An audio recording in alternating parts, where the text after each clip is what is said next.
muling nag-solo na naman si Bel Mariano sa kanyang performance sa ASAP Natin To. Sabi nga ng mga netizen, Bel multi-talented at multi-awarded kaya makipagsabayan kahit kanino.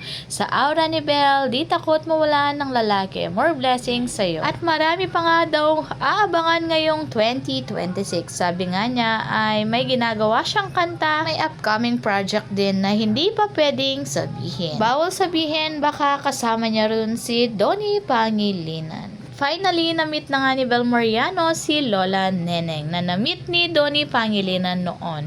At nag-meet sila sa Kalibo Aklan for Ati-Atihan Festival. Bago nga ito maghiwalay, sabi nga niya kay Bel, kumusta mo ko kay Donnie?